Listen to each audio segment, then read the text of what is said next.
Hello everybody and welcome back to the Guys on Gaffr channel. It's Joel here and I just wanted to do a quick video on the boosts. So as you are probably aware, in the championship game we're about to hit game week 16, which means that the boosts have reset for the championship game. We've got a whole new set of 6 to be used between game week 16 and game week 30, which is very exciting. It's one of the best times of the season when we get a new set of boosts. So yeah, some of you may have been aware of a similar video that I did for another channel for the first set of boosts. It's going to be very similar to that, where I break down each of the boosts and basically determine, which are the best 3 to play. I'm not going to talk about when are the best weeks to play them, but purely just kind of based off of the gains you can make from them, which 3 out of the 6 are in theory the best. The reason why I say in theory is because in practice we're playing a game where there is a lot of randomness involved and anything can happen in any given game week. And what might on paper be a slightly better boost might have a really bad week and be outscored by someone who played a different boost, either the same week or even a different week. So so that's the plan for this video.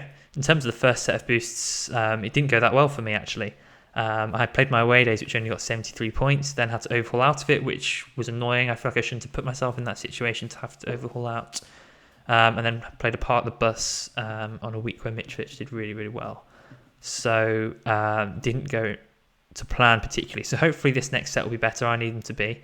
But let's just go through the list of the 6 that we've got this time, just so we're clear. If you're not sure already on how any of them work, this is what we've got. So we've got overhaul, as usual, so unlimited transfers like our wild card, and this time we've got super subs. Super subs is back, so like your bench boost basically in FPL, where your bench scores count towards your total. Captain Fantastic, which is like triple captain in that your captain scores times 3, but also your vice scores times 2 rather than the times 1.5. We've got midfield generals, where all your midfielders score have like a 1.5 multiplier applied to them. But there are no captain multipliers. Fifthly, we've got multi-captain, so this is where your captain, your vice-captain, and your emergency captain all get times 2, or get double points. And finally, we've got Budget Buster, which is where budget players score times 2.5.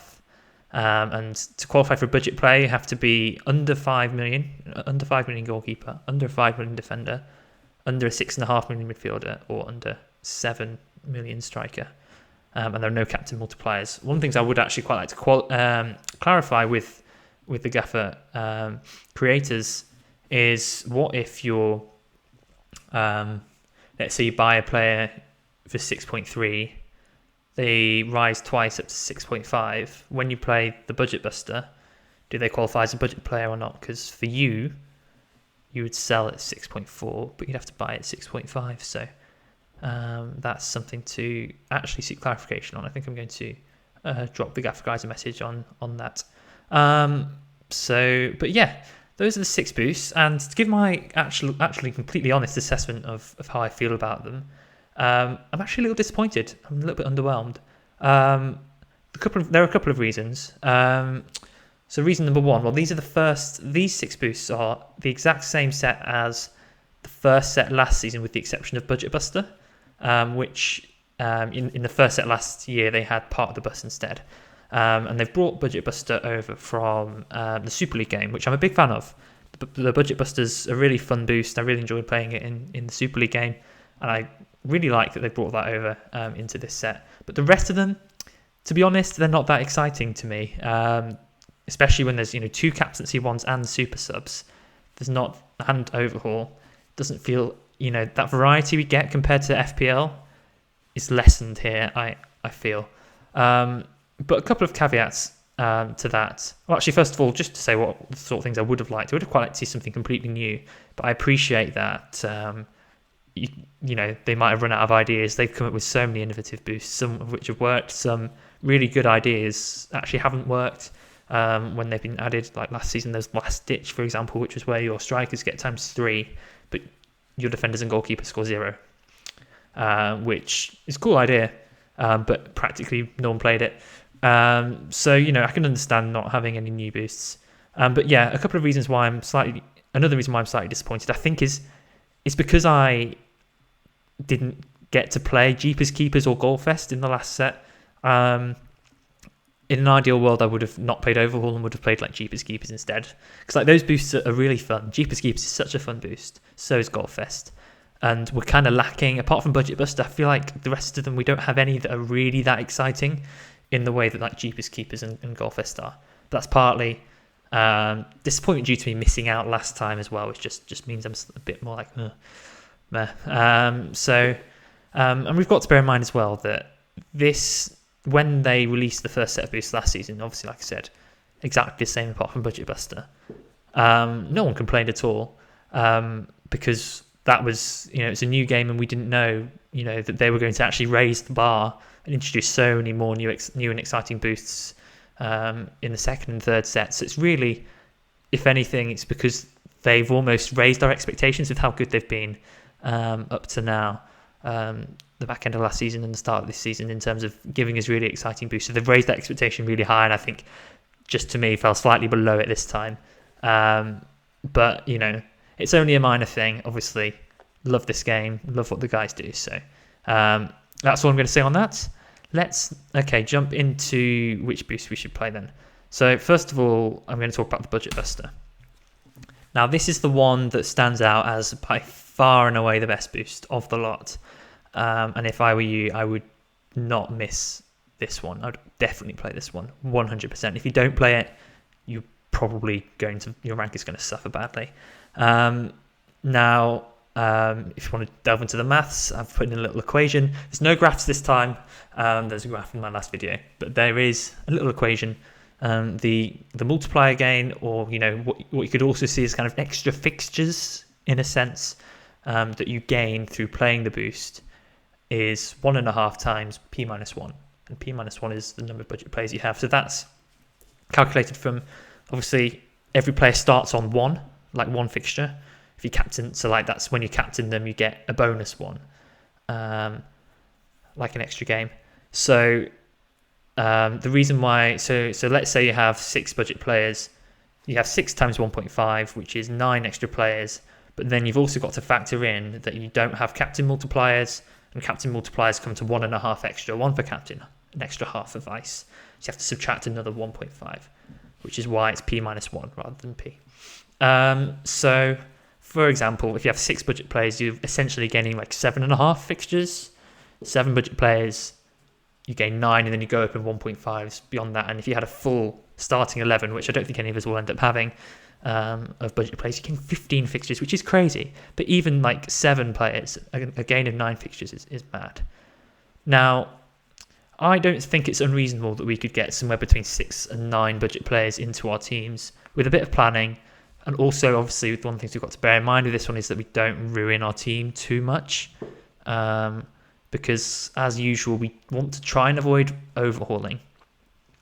Now, actually, while I'm on the topic of Overhaul, I think Overhaul is a stronger boost in this set than it was in the last one, because the last one had, when you've got Goalfest and you've got Jeepers Keepers, they are higher point scoring boosts, I think, than your Captain Fantastics and your multi-captains and your super subs. In theory, super subs debatable. That's quite a good one, but we'll come on to that in a minute. So because the other boosts are maybe not quite as impactful, I think there's more reason to potentially play Overhaul in this set.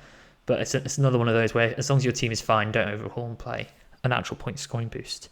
But obviously, Budget Buster provides that challenge and that question. Maybe do we go for more budget players to get an even better Budget Buster and then overhaul out? So yeah, obviously, all of us probably have Simon Moore in goals, a 4 million goalkeeper. And then a lot of us will have Lumley as well. So we already have one in our keeper, most likely, one of our 2 keepers. And then I don't think it's unreasonable that we have 2 or 3 defenders. We probably all have a playing defender that fits in the budget range under 5 million. I certainly do. Some of us might have 2. And I think we could quite easily have either 2 or 3 in the end when we want to play the Budget Buster. Now, defenders and goalkeeper are interesting in Budget Buster because all they need to do is keep a half clean sheet and only concede 1 goal, say, and in the game. And that's a 10-pointer, 4 times 2.5. So they can do really well, defenders, with this boost. 2 to 3 mids, I think is perfectly reasonable. Our fifth mid will probably fall under that bracket anyway. The only question is, are they a playing midfielder? So I'm quite pleased that I've got Giles. He looks like he's back in the team. Obviously, he's right off the back of a 12-pointer as well. He looks like someone I'd be happy to start, but maybe if you held Carvalho and he comes back in, you could look at him. And then I feel like we're quite likely to have one other midfielder under 6.5, potentially a Cornick or someone else. But it's quite interesting. There are not many good options, I think, in the budget midfielder range, actually. So maybe 3 is a stretch. There's like Brennan Johnson, there's Cornick, there's a couple of others, I think. But there are a lot of midfielders that are just above the 6.5 range, like your Swifts, your Pattersons, your Chairs, your Willocks, players like that. Although Willock might be actually falling into the budget range, come to think of it. So yeah, we probably end up with 2 or 3 midfielders and then 1 or 2 forwards. So Victor works, Adebayo, players like that. Godden, Piro's just outside, unfortunately. But yeah, I think we can, definitely have 1 or 2 forwards. It just depends how much you want to rip your team up. I can see myself ending up on 7 or 8 maybe. But yeah, my recommendation is that you definitely play it. Don't go for 11. Obviously, you probably want to keep your Mitrovic, your Solanke, a premium mid like Harry Wilson, maybe a couple of premium defenders. But the rest of them, especially if you use your bench, I think you can use and play. And this is the sort of boost that can gain you 40 points plus, I think, quite easily. So this is a huge one. So Budget Buster is one to play. What about the others? So I've left Overhaul out. I've already talked a little bit about that, but let's do a little comparison on the other 4. Captain Fantastic, Multi-Captain, Super Subs, and Midfield Generals. So here's a little table that should hopefully help you out. So in terms of the extra fixture gains or multiplier gains that you get from each one, you can see that the Captain Fantastic and Multi-Captain are the same, 1.5. So that's basically, so for Captain Fantastic, for example, your captain gains an extra 1, going from ×2 to ×3, and your vice goes from ×1.5 to ×2. Multi-captain, your vice again goes from ×1.5 to ×2, and your emergency captain goes from ×1 to ×2. Now, there was a misconception or something that people got slightly wrong last season when thinking about multi-captain, in that they also said, oh, but it's ×2 for the captain as well. But bear in mind, if you don't play the boost, you still get your captain. So your captain, even though it is also doubled, you're not gaining any multiplier from your captain. So it's the same as Captain Fantastic. Both you gain ×1.5. Super subs, you gain essentially 4 fixtures because you've got 4 bench players. That's assuming they all start. And then midfield generals is only 1 because all 5 of your midfielders gain 0.5, going from 1 to 1.5. So that's 2.5, but you have no captains. And like I said before, captains account for 1.5. So 2.5 minus 1.5 is 1. So that's why that's 1. So yeah, I'm going to do a comparison on Captain Fantastic and Multi-Captain, and I have done this before on Twitter and tried to kind of explain my reasoning. I'm of the opinion that Captain Fantastic is slightly better than Multi-Captain for the following reason. And that is that essentially there's one difference. There's only one difference between the 2 boosts, and that is if you look at who, in Captain Fantastic, your captain gets an extra multiplier, compared to in your multi-captain, your emergency captain gets an extra multiplier. Now, if you have a think about it for a moment, who do you want to get the extra multiplier? Surely it is an Alexander Mitrovic over a third choice, be it a Swift, a Harry Wilson, a Solanke, a Brereton Diaz, whoever is in your mind third choice for captaincy that week. I know I got extra Mitrovic points because even if it's not Mitrovic, the whole point is whoever if you're going to captain someone, you think they're going to do better than your emergency captain. They're like 2 players down the pecking order. So surely in your mind you're thinking your captain's more likely to score more points, so you would play the Captain Fantastic instead. If it was you could only play one and not both. The obviously disadvantage with that is that your captain and your vice captain could both blank, and you gain like 3 points from it, and that's it. Which is very possible. It could happen, and there'll be some people who are dreadfully unlucky when they play it for that reason. And you might, the one potential advantage over Captain Fantastic the multi-captain has is the fact that it spreads the risk across 3 players.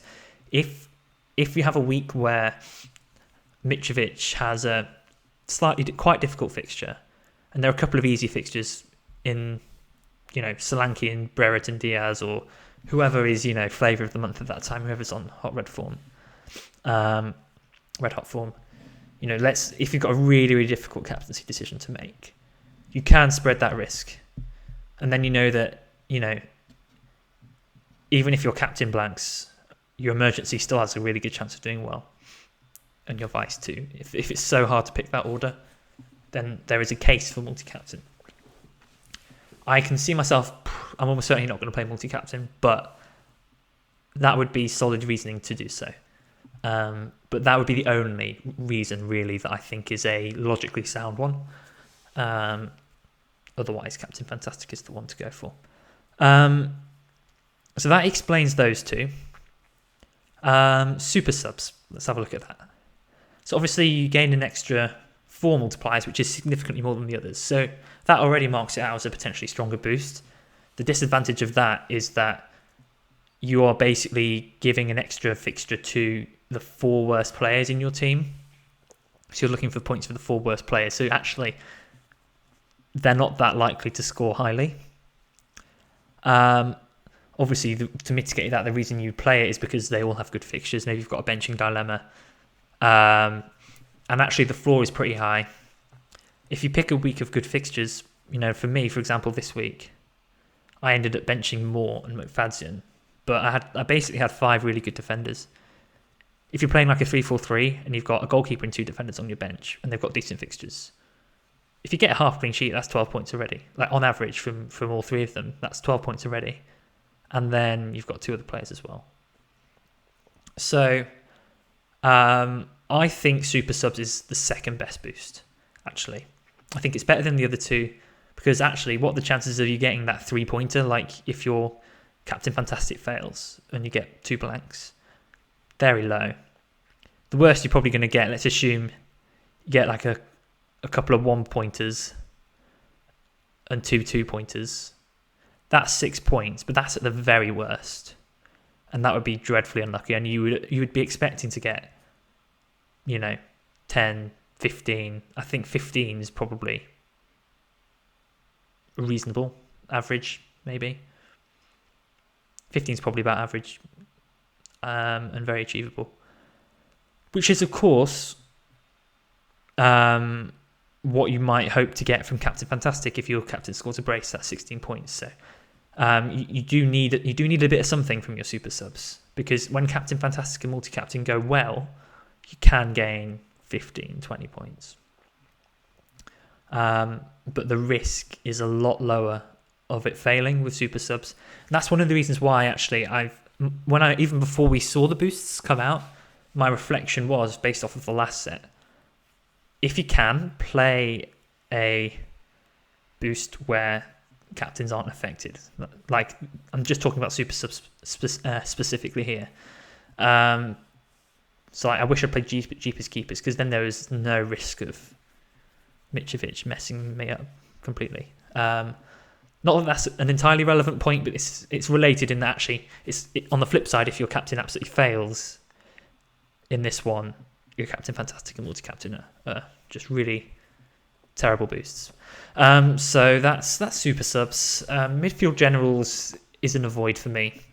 I would have liked to see them make it midfield dynamos. So in the first set they had midfield generals. Midfields were pretty rubbish last season. And then the second set they had midfield dynamos, which is basically times 2. All midfielders scored double rather than times 1.5. Still nobody played it because midfield was still not great, but I think it would have given us a lot more to think about if it had been midfield dynamos. So the pros, though, because let's be honest, it is only 0.5 less, half a game less than Captain Fantastic and Multi-Captain. So really, it's still worth considering. And midfielders are stronger this year. They get the extra assist points, they get the extra clean sheet point, they get the extra penalty 1 point. So you could argue that it's a potential one to play. However, your fifth midfielder right now is likely weak, and you probably don't want to spend money to restructure your team to get 5 really good midfielders. This is something that I would consider if it was midfield dynamos, but not if it's midfield generals.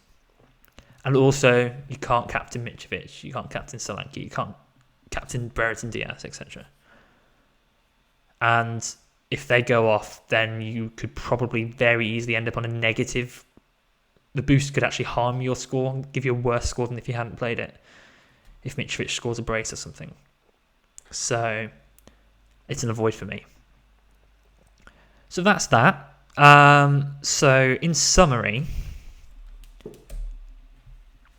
I think you should play Budget Buster, no brainer, and I think you should also play Super Subs because of that higher floor, where even if everyone gets a 2-pointer, that's 8 points. That risk isn't there, and hopefully with a couple of returns, you can quite easily match a Captain Fantastic or a Multi-Captain. And then I'd choose one of Captain Fantastic, Multi-Captain, and Overhaul. My preference is Budget Buster, Super Subs, Captain Fantastic, and that's what I will probably play in my case. Assuming I don't need to overhaul, and I've got to really plan well, plan my Budget Buster well, to try and avoid needing that. But you may feel like you want to maximize your Budget Buster and kind of dead end into it and overhaul out, or overhaul into one so you don't have to plan and take hits for it. And I can see the merits of that. In the long run, it could pay off. So yeah, that's my general advice. Choose one of Captain Fantastic, Multi-Captain, and overhaul and avoid midfield generals. So yeah, that's it for this video. I will probably do one for the Super League as well when the new boosts come out for that in about a week or so. And I hope you found it useful. I hope it maybe clarified your thinking in terms of which boosts are best and which boosts to play. Feel free to leave any thoughts and comments down below. If you disagree with anything I've said, maybe you think I've got it completely wrong. I'd be very happy to discuss it with you and debate it with you. It's an interesting thing. And remember that, we are at the mercy of luck and variance in all fantasy football. So, bear that in mind when you're playing your boosts. All right, we'll see all you guys soon, and have a great week. Bye.